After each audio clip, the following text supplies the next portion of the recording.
All right, ladies and gentlemen, boys and girls, men and women. Today we are not here to talk about another franchise corpse being dragged across the finish line for streaming numbers. No. Today we're here to talk about a movie that actually reminded me why I like movies in the first place. Because every once in a while, after sitting through endless sequels, remakes, multiverse slop, nostalgia bait, and $200 million movies that somehow look like they were rendered on a toaster, a film comes along that actually feels like somebody had an idea. And I'll be honest, I did not expect this movie to hit me the way it did. I walked in thinking, all right, cool, creepy horror movie, weird romance angle, maybe it'll be decent. But oh boy, by the time it ended, I was sitting there like, oh, this is what happens when a filmmaker understands story, atmosphere, performance, pacing, and theme. Crazy concept, I know. A movie having writing, lighting, score, direction, performances, and an actual point in this economy? Somebody check on Hollywood. They might be allergic to this. Now, before I get into it, yes, we're going to talk about the plot. So, spoiler warning if you haven't already seen it yet, this is your first warning. Although I don't know why you haven't seen it yet. Go see it. Obsession is not just scary in the boo, loud noise, demon face in the hallway kind of way.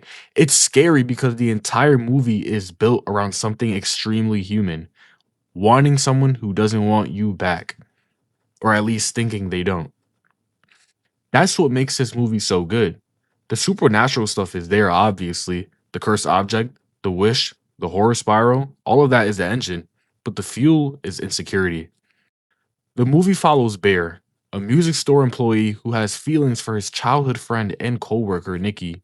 And right away, the movie understands something very important. Bear is not some cartoon villain. He's awkward, he's quiet, he's insecure, and he's relatable, in the beginning, at least. And that's what makes him interesting.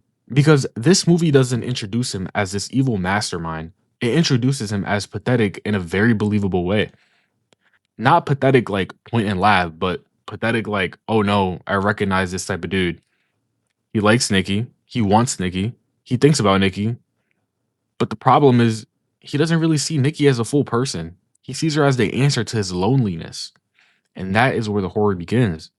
Because instead of just telling her how he feels, like a normal human being who understands rejection is not a war crime, Bear finds this mysterious object called the One Wish Willow. And like every cursed object in horror history, it basically shows up with a giant invisible sign that says, do not use this unless you want your life to become a cautionary tale. So naturally, Bear uses it.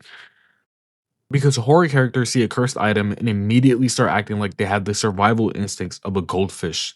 He makes a wish for Nikki to love him. And at first, that sounds like the dream, right? The girl he's been obsessing over suddenly wants him back. She's interested. She's affectionate. She's giving him exactly what he wanted. But that's the trap. Because obsession understands the difference between love and possession.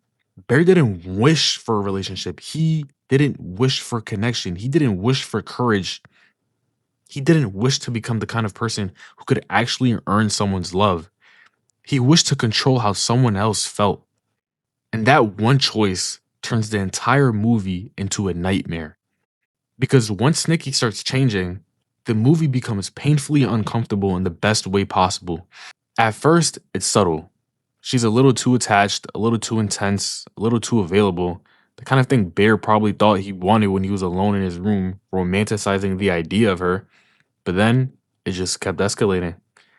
Suddenly, Nikki is not just interested in him, she's consumed by him. She doesn't just like him, she needs him. She doesn't just want to be around him, she starts invading his entire life. And what makes it so effective is that Bear slowly realizes he didn't create love. He created dependency. He created obsession. He took a real person and turned her into a reflection of his own desire, which is horrifying. Because Nikki becomes scary, yes, but the movie never lets you forget that she's also the victim. That's one of the smartest things about obsession. A weaker movie would have just made Nikki the crazy girlfriend monster and called it a day. It would have been 2 hours of look how insane this woman is, and then the guy gets to play innocent. But this movie does a really good job at making you not like Bear. Every single scene he's in, it's getting harder to like him more and more simply because he's taking advantage of Nikki. I gotta give Indy Navarrete credit because Nikki could have been corny as hell in the wrong hands. Like, on paper, a girl becoming dangerously obsessed because of a wish sounds like something that could get goofy really fast, but in all honesty, she sells it. And that's what I like about it. You know, she makes Nikki creepy, unpredictable, and weirdly sympathetic at the same time. And it's hard for an actor to do that, and she does that flawlessly. And on the topic of performances, Michael Johnston as Bear was actually extremely good. You know, he's awkward, he's insecure, he makes terrible decisions, but the performance feels honest, and that's what keeps him from being just annoying. And I don't think anyone else could have played his part better than he did. But that's why his performance pairs so well with Indy Navarrete's. She's playing someone losing control while he's playing someone slowly realizing he never had control in the first place. Nikki's the horror on the surface, but Bear is the reason the horror exists. And that's why Obsession worked for me. It's not trying to be the biggest, loudest, or even the funniest horror movie ever made.